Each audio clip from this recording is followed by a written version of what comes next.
Hey there everybody, Charlie with NHO-Racing coming at you today with a long requested video, and that is a video tour of my sim racing rig and room. So let's get right in there, check it out. We're gonna do this MTV Crib style, I guess, because I'm an old millennial and I watched that. So let's check it out and get in there. Behind this door is my office, doubles as my gaming space, my hobby space, and my sim racing space in addition to my office desk. So, starting on this side of the room, we've got a nice, fun Ford Performance Mustang GT3 flag. We've got a COTA poster from 2023 from when I went down to Texas to help Red Bull and Oracle shoot the Red Bull drivers running RC cars. So if you haven't seen that, link up here. We've got my wall of wins. So these are all divisional titles here. And then we've got my tracking board. This is how I keep track of how I'm doing in a season. It's just a whiteboard. I track how many times I've tried something, the best position, and the best score for the week. And then I'll keep track of endurance races down here and their dates and stuff when I have them. Behind that is my 3D printer. Some other cool race stuff. Obviously, we've got this giant Oracle Red Bull Racing flag. My opinions are my own and do not reflect that of Oracle or Red Bull Racing. I have to say that since I do work for Oracle. It's my old company that got bought. So over here, we've got a whole bunch of F1 merch. We've got some, Funko Pops of the Red Bull guys. This is probably my prize possession right here that I got for helping out with that Red Bull video. Again, link in the description. This is signed by the Lion himself, Max Verstappen. Was given this as a reward for helping out with the video. Super, super cool. And then we've just got some other cool cars, RC cars. On this side, these lights will be on in a minute. We've got my RC workbench. If you like RC cars, make sure you're subscribed to my channel. Review of this guy coming out either real soon or is just out. If it's out, link will be up in the corner. It's the Traxxas Mini Max. We've got some crawlers, drag cars, monster trucks, crawlers, all kinds of stuff. This is just a small part of my collection. Got my work desk over here with the super cool custom 3D printed F1 light boxes with my name and the team logo on them. So if you want those, link is in the description along with all the cool things you're going to see today. We've got the Secret Lab Oracle Red Bull chair here. Love this thing. It's the Verstappen edition. Highly recommend Secret Lab Evo chairs. This is an Evo. That's a Gen 1. They're both great. Highly recommended. And then we've got my computer gaming desk over here. Pretty standard fare. Got some, some Matchbox cars over here. The lights should be on for this video. Boop! There we go. Some real stunning little Hot Wheels and Matchbox cars. We got the lowrider in there with the suspension. Some JDM classics. Love them. Getting into the actual sim racing stuff, obviously I've got my big Hoonigan banner back there. Rip Chem Block. So first things up is the computer. So this is my gaming rig, custom built. It's got a 4070 Ti in it and an i7. Now we're probably going to be upgrading this because triples are demanding, especially when you're streaming. I'm not going to go into a full breakdown of the build on the video right here, but I'll put a couple links to the key components in here. But this isn't a how to build a computer channel, so this is the powerhouse. It is, I will say, before we get into the nitty-gritty of the rig itself. So I don't have enough ports to run all of these screens, plus these two screens over here. So what I do is I've got this little box right here.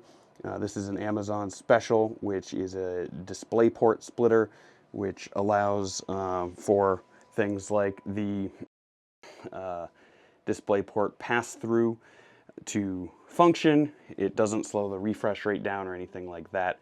So it works pretty well. There are some quirks with it that are pretty annoying. The main one being when you switch it back and forth, The monitors come back up every time as an audio source. I don't want my monitors as an audio source. I want them through my headphones. Is what it is. Speaking of headphones, these are the SteelSeries Arctis Pro 7s. There's a newer model than these out now, but these things are really nice. They don't come with the little dead cat on the end there, but the big thing about these, if you've been watching my channel, is they allow for hot swapping of the batteries.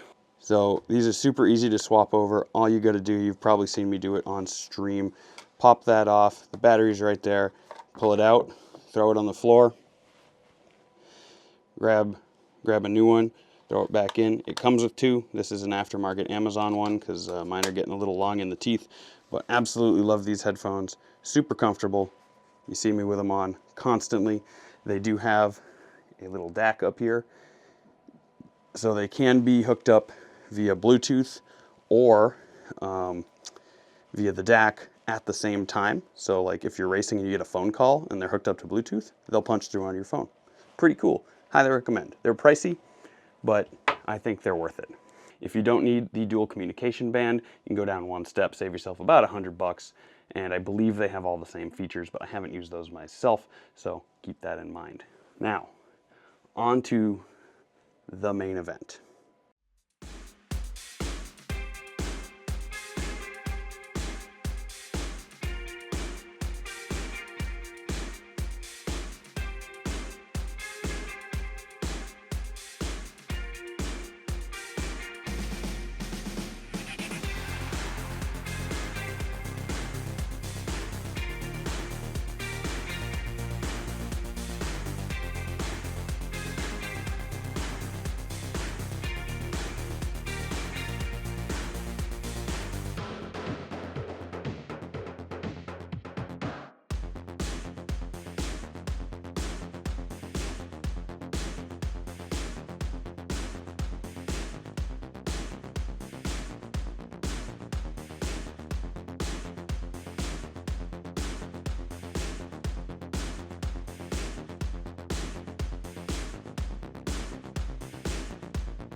All right, I've got the studio lights on so you can see nice and good now that the montage is over. That's supposed to look all flashy and poppy.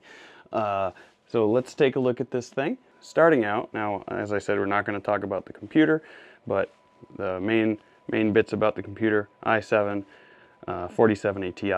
It's going to get replaced up to a 50 series real soon because I just can't drive these monitors at the speeds I want and the fidelity I want.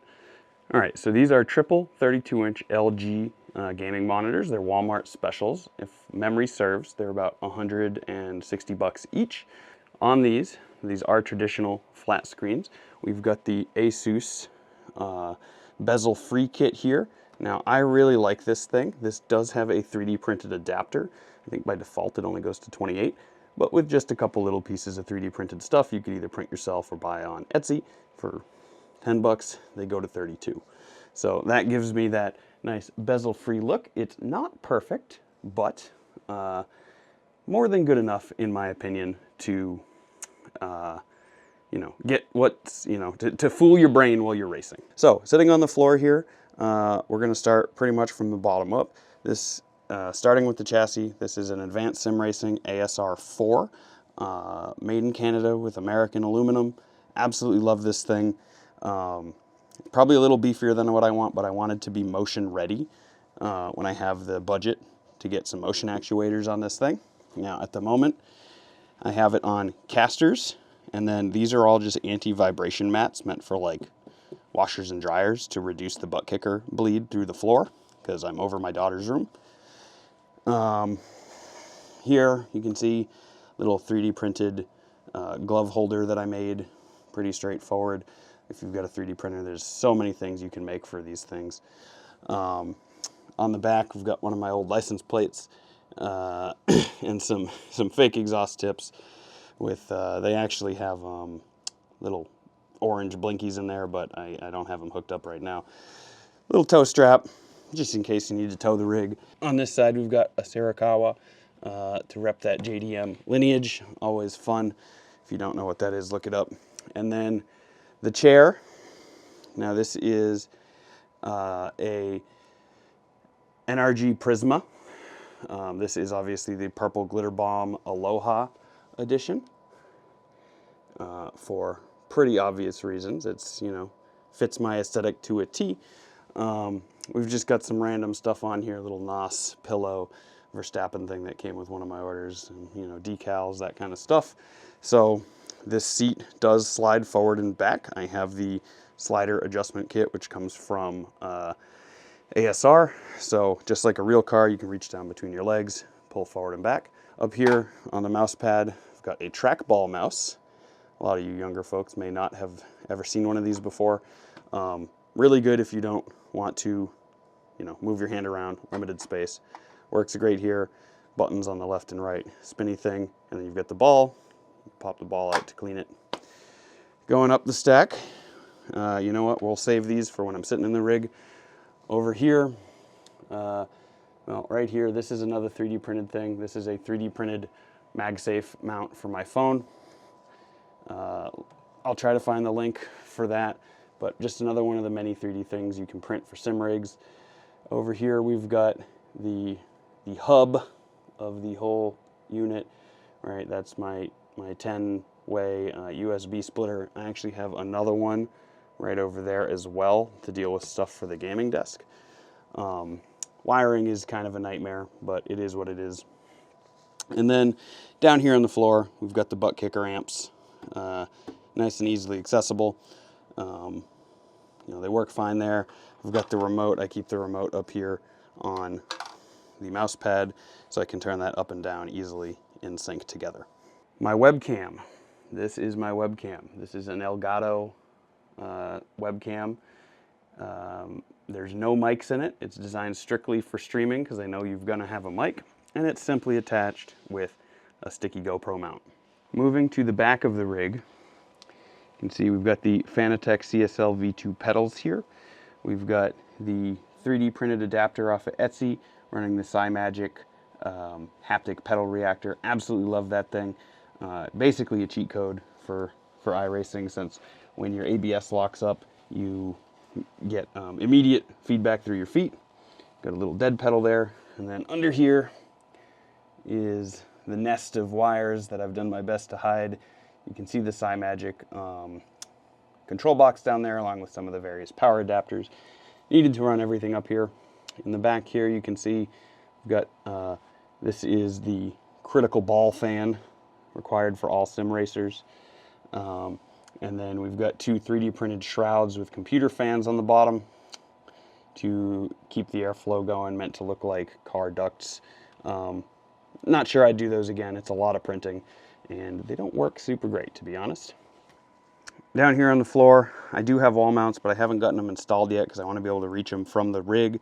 Got my Fanatec Endurance rim here for GT3. Review is up in the corner here if you want to see more about that. We've got a Fanatec 2.5X Formula rim with Dr. Kwan's 3D printed grips on them. Absolutely great, love that. And then on this side of the rig, like I said, we've got the little bar here if you want to adjust the seat. got the pedals over there. We have the foot cam up here, which doesn't work very well. The GoPro software is kind of a pain in the butt, but it is what it is. It's just attached with the butt kicker mount, a spare one I had, and a clamp for like a roll cage. Underneath here, you can see the big butt kicker. That's the Butt Kicker Pro. 1 pound weight in there. Way overkill. I may do a butt kicker review at some point. In addition, you might be a little hard to see. There you can see the Butt Kicker Plus that I won from iRacing. Thank you very much. Won one of the raffles where you run the logos on the car and you get the butt kicker. So I did actually win one of those. They do give those away.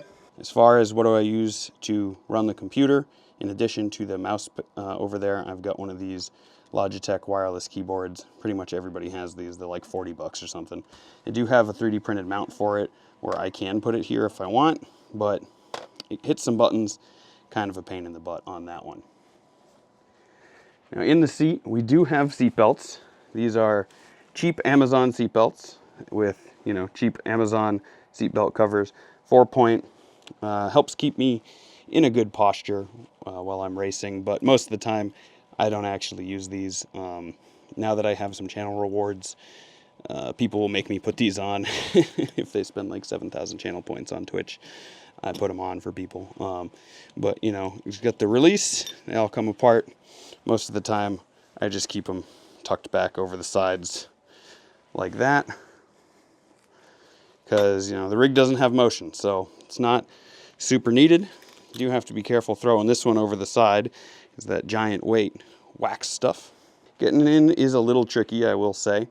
The gap between the monitor and the chair isn't too big. I am a bit of a bigger dude, but what I generally do, right, is I can't really like touch any of this.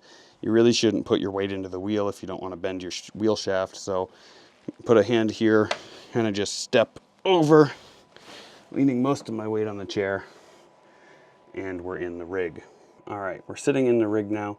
It's a little cramped in here, but it is what it is. I've got the wide angle lens on the DJI now. As far as, yeah, filming, I use a DJI Osmo Pocket 3, link in the description. This isn't a video about that. So we're in the rig. You can see we've got the nice triples. We've got a little bit of glare going on from the studio lights. But when you're sitting here, the bezels basically disappear. You know, you can tell they're there, but you forget it exists immediately. So at the moment, we've got the Fanatec universal hub with a round wheel on it. So we're gonna get this out of the way for the...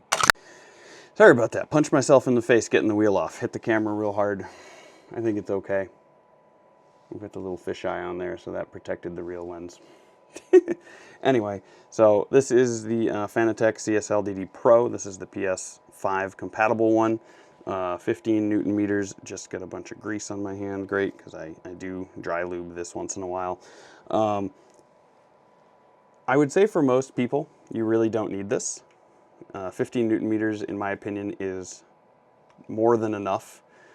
Realistically, if I were building again, I probably would go with a like 8 or 9 Newton meter model, because for me personally, although I keep it all the way up in the game, or in the firmware, in iRacing and most games, I keep the maximum output at 8 or 9 Newton meters. Beyond that doesn't feel realistic to me, so is what it is. We already talked about the pedals. I love these CSL V2 pedals. Very good for the price. They feel great. I will say my load cell elastomers are getting a little squishy. I probably need to replace them with some of the stiffer ones that came out of the box, but not hard, you know, they come with them. No complaints about the pedals. Highly recommend. Great value for the money. Over here, it's my cell phone mount with the MagSafe thing. We already talked about that. We've got our little cup holder where I keep my hydrate emoji. Channel reward over there. Nice big cup holder. Came with the ASR, you know, factory equipment for the ASR 4.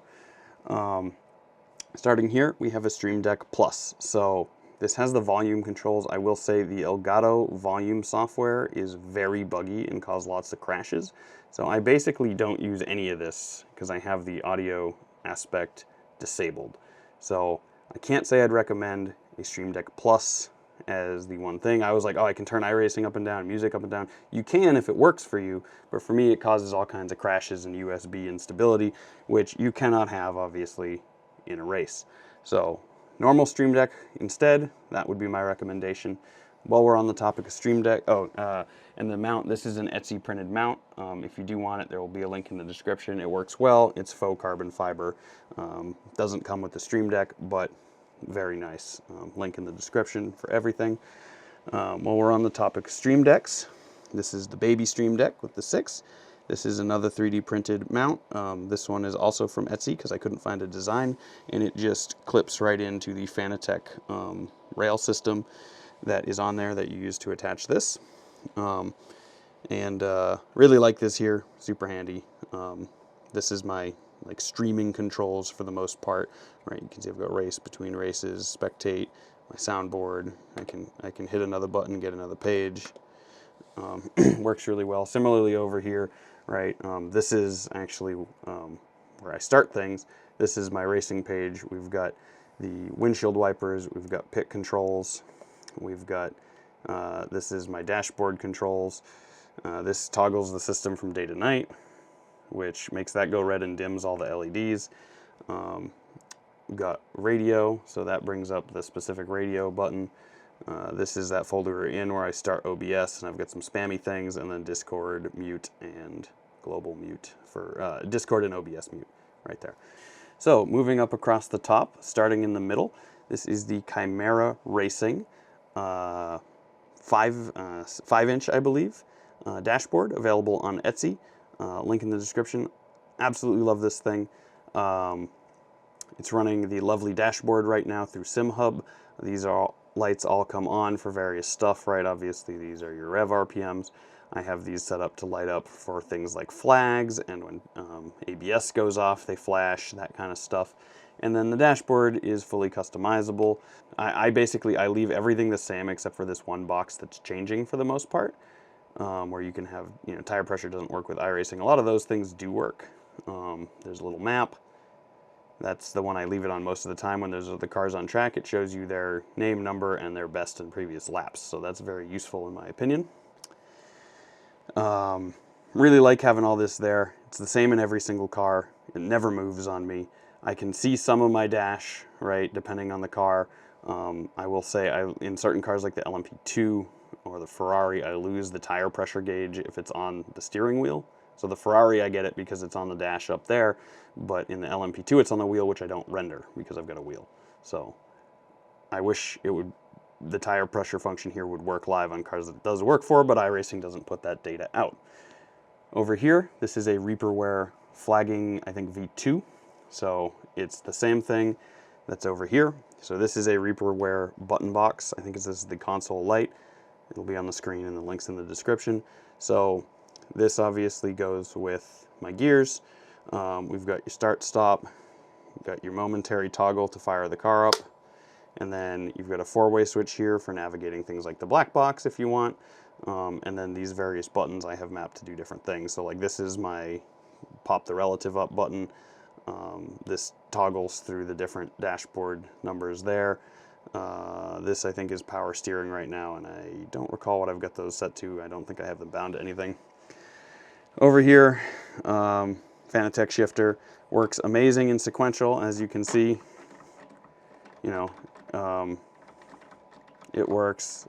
Both gear things flip back and forth as I shift, and works good. In H pattern, it also works relatively well. This isn't an H pattern car, so it's not going to do anything. I will say I did have to RMA this back to the factory, because when I was going into first gear, sometimes it would detect reverse, and sometimes going into third, it would detect first, which results in an exploded engine. So that's a known problem. There's a ton of videos about how you can fix these out there yourself. I tried all of them, and it still went back to the factory. They did RMA it for free, so it took a little while, but no complaints from me there. Stick that back in sequential. And then this is the Fanatec V1 handbrake with a custom replaced grip on the top. So this has this death grip thing. I believe I got this from Etsy, and it lets you use dirt bike handlebars to make it look a little cooler. And it's just mounted to the side of the shifter. It's not really angled how I'd like it, but without adding some major parts, I'm kind of stuck with that setting. All right, so if we want to fire the car up, I hit the ignition, I lift the trigger, and I fire it up. This is mounted with a 3D printed mount that's a little weak at the moment. I need to replace it, but here you can see we're now fired up. Oopsie, let's put it in a neutral here. You can see we get the revs. You might be able to hear the Buttkickers doing their thing in the side, but all right, we don't have gloves on, we don't have shoes on. This is going to be easy little taxi. If I turn the pit limiter on, right, those all start flashing. I get flashing over there. You know, obviously I got the in-game. You turn that off, they go away. And then, yeah, so a lot of so it goes red. That's all just SimHub programming. Anything SimHub can do, this is all being run by SimHub. Now, I have alongside indicators, I have flagging indicators as well. I'm going to have a hard time triggering those here, so with no other cars on the track, but this one flashes there, and this one flashes there when there's a car alongside. And then let's see if I can induce a flag of some kind. Probably a meatball is going to be what I'm going to be able to do here. So let's go whack something, and we should see a meatball pop up over there. So let's just go drive into this wall over here. Bonk. Oh, incident. That's an incident point. I got an incident point. Does that when I get an incident, and then in theory the wheel is outside the fender. We should get the meatball. There's the meatball flag. So it does all of the flags you get in iRacing: blues, yellows, greens, you know, black flags. They all pop up over there. Car doesn't turn now. You may be able to hear. I don't know if I can. Oh boy, and we're stuck. Car's stuck. Reset. All right, so that's been the rig tour. I hope you've enjoyed it. This is how my rig stands as of January 2025. Don't have any plans to change it anytime soon beyond maybe a graphics card swap. If you've got any questions about any of my gear, hit me up in the comments below. If you like what I'm doing, like, follow, subscribe both here and on Twitch. Really helps out. If you want to come join the community, join the racing team, hit us up on Discord, links in the description, and I'll see you guys out on the track. Have a great day.